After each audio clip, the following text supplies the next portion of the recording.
سورہ فاطر پارہ نمبر 22 آیہ کریمہ نمبر 27۔ نحمدہ ونصلی ونسلم علی رسولہ الکریم، اما بعد فاعوذ باللہ من الشیطان الرجیم، بسم اللہ الرحمن الرحیم۔ الم تر ان اللہ انزل من السماء ماء فأخرجنا به ثمرات مختلفا ألوانها ومن الجبال جدد بيض وحمر مختلف ألوانها وغرابيب سود۔ صدق اللہ العظیم۔ عالم کیا نہیں تارا دیکھا یا دیکھتے تم، ان اللہ بے شک اللہ عز وجل، انزل من السماء ماء، اس نے اتارا آسمان سے پانی، فاخرجنا پس نکالا ہم نے بہی اس کے ذریعے، ثمرات پھل، مختلفا الوانھا مختلف رنگوں کے، ومن الجبال اور پہاڑ، جدد ٹکڑے ٹکڑے، بیضن کوئی سفید ہے، وخمر اور کوئی سرخ، مختلف الوانھا اور ان کے رنگ مختلف ہیں، وغرابیب سود اور کوئی ہے گہرا سیاہ۔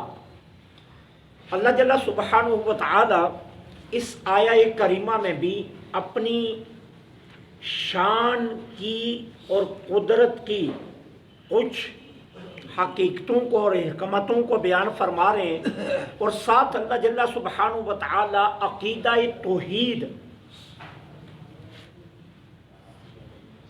کو، منکرین توحید کو سمجھا رہے ہیں۔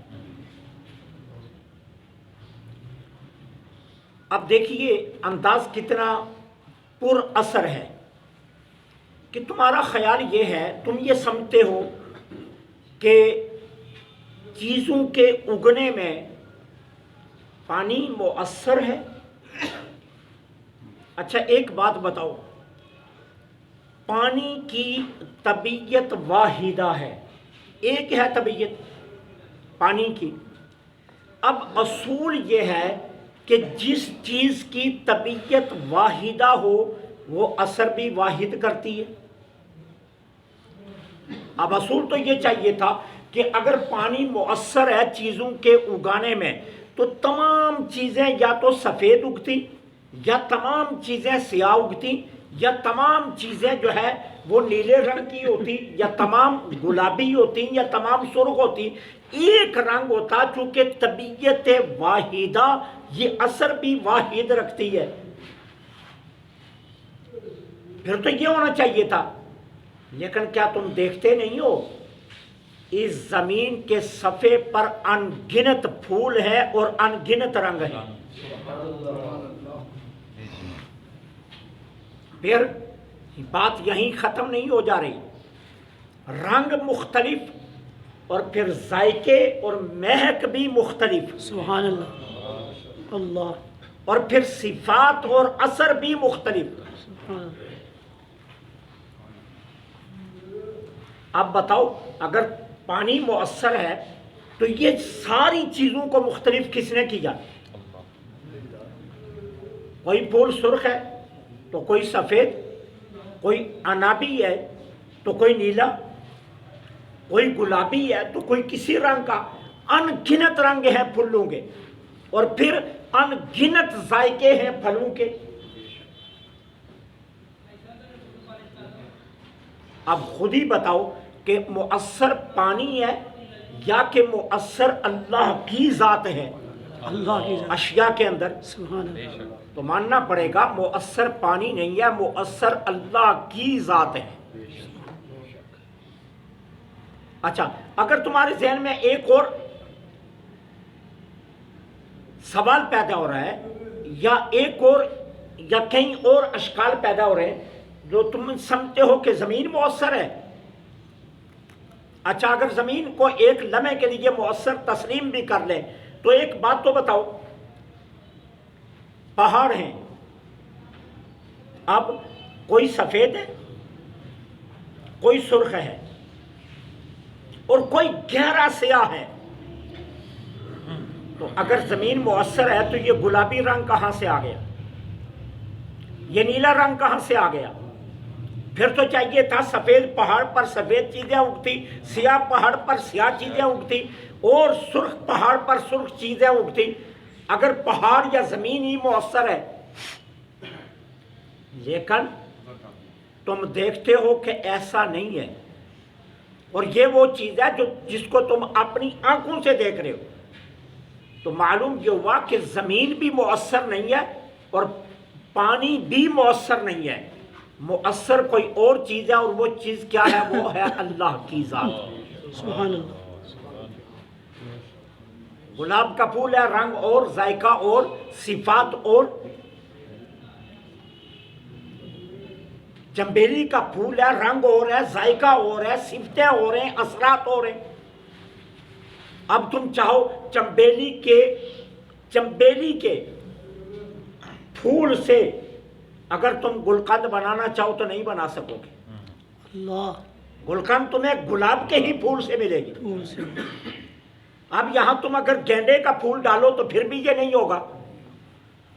سورج مکھی کے پھول سے اگر تم گلقند بنانا چاہو اور گلاب کے پھول سے تم جو ہے نا سورج مکھی کا جو ہے نا وہ آئل نکالنا چاہو تو نہیں ہو سکے گا نا۔ تو صفات بھی مختلف ہے اور اثرات بھی مختلف ہے، تو معلوم یہ ہوا پانی مؤثر نہیں ہے، مؤثر اللہ کی ذات ہے، اور پہاڑ مؤثر نہیں ہے، مؤثر اللہ کی ذات ہے۔ اور یہاں دیکھیے اللہ تعالیٰ نے جدت کا لفظ فرمایا۔ اب جدت کا جو لفظ ہے یہ جدہ کی جمع ہے، اور جدہ 3 طرح کے لیے بولا جاتا ہے۔ یہ لفظ گہاٹیوں کے لیے بھی آتا ہے، کسی چیز کو ٹکڑے کرنے کے لیے بھی آتا ہے، اور یہ کسی چیز کے سفیدی کی شدت کے لیے بھی آتا ہے۔ اب اللہ تعالیٰ نے جدت کا لفظ بول کر ایک بہت بڑی حکمت، اور قرآن نے ایک بہت بڑی دعوت دے دی۔ کہا یہ پہاڑوں کی پستی اور ان کی بلندی کے اندر بھی ہزارہا ہماری حکمتیں موجود ہیں۔ ایک پہاڑ سر اٹھا کر آسمان کی طرف بھاگا جا رہا ہے اور ایک پستی میں ہے، تمہیں یہ نظر نہیں آ رہا ہے؟ اللہ نے کئی حکمتیں ان کے اندر رکھی ہیں، اور تمہیں دعوت ہے جدد، تم انہیں ٹکڑے کر کر کے دیکھو، انہیں پھاڑ کر دیکھو، ان کی تہوں میں جا کر دیکھو، وہاں بھی اللہ نے تمہارے لیے ہزاروں سامان رکھے ہیں۔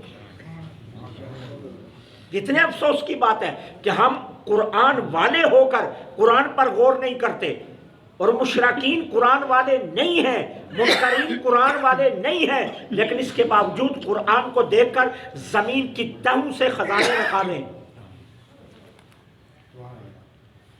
وہ دیکھیے زمین کی تہ سے پٹرول نکال رہے ہیں، زمین کی تہ سے سونا نکال رہے ہیں، زمین کی تہ سے پہاڑوں کو چیر کر تانبا اور لوہا نکال رہے ہیں، اور ہم آج بھی بس اسی جگہ پر کھڑے ہیں کہ یہ زمین یا کماد اگاتی ہے، یا یہ جو ہے نا یہ سورج مکھی اگاتی ہے، یا یہ زمین مکئی دیتی ہے، یا گندم دیتی ہے، یا باجرہ دیتی ہے، یا جو دیتی ہے، یا یہ زیادہ سے زیادہ چاول دے دیتی ہے۔ ہم آج بھی انہی جگہوں پر کھڑے ہیں، اور وہ لوگ زمین کو پھاڑ کر اللہ کے جدت کے حکم کو سمجھ گئے، اور آج بھی ہزاروں خزانے زمین کی تہ سے نکال رہے ہیں۔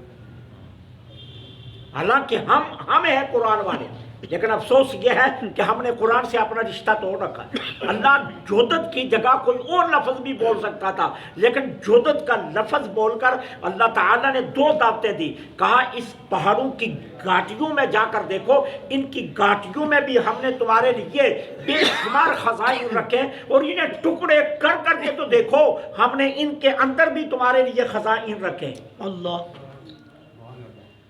اس لیے دعوت دی گئی ہے کہ تنہا پہاڑوں کی پستی اور بلندی تک اپنی نگاہیں نہ رکھو، ان کی اندر جا کر ان کے اندر چھپے خزائن کو ڈھونڈو، کہ اللہ نے تمہارے لیے یہاں بھی روزی کے اسباب رکھے، تو یہ دعوت دی جا رہی ہے کہ عقیدہ توحید کے متعلق کہ عقیدہ توحید کو سمجھنا ہے تو یہ نہ کہو کہ فلاں چیز میں پانی مؤثر ہے یا زمین مؤثر ہے.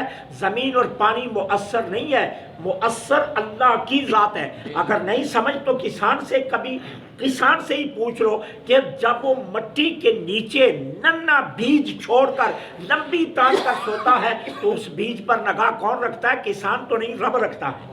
اللہ. اتنا نرم و نازک پودا زمین کو پھاڑ کر باہر آ رہا ہے، ہوا کا جھونکا آ جائے تو وہ زمین پر لیٹ جاتا ہے. یارو اتنے وزن کے نیچے سے انہیں اوپر اس کو کون لایا؟ اللہ. اللہ. وہ اللہ ہے جو اتنے ننھے پودے کو اتنے بوجھ سے اوپر لے آیا اور اس کا ایک پر بھی اللہ نے ٹیڑھا نہیں ہونے دیا اور پھر اسے تناور درخت بنا دیا. ذرا پوچھئے تو صحیح کسان سے، ہر روز اپنے پودے کو کھینچ کر بڑا یہ کر رہا ہے یا اللہ اپنی نگاہ قدرت سے کر رہا؟ اللہ.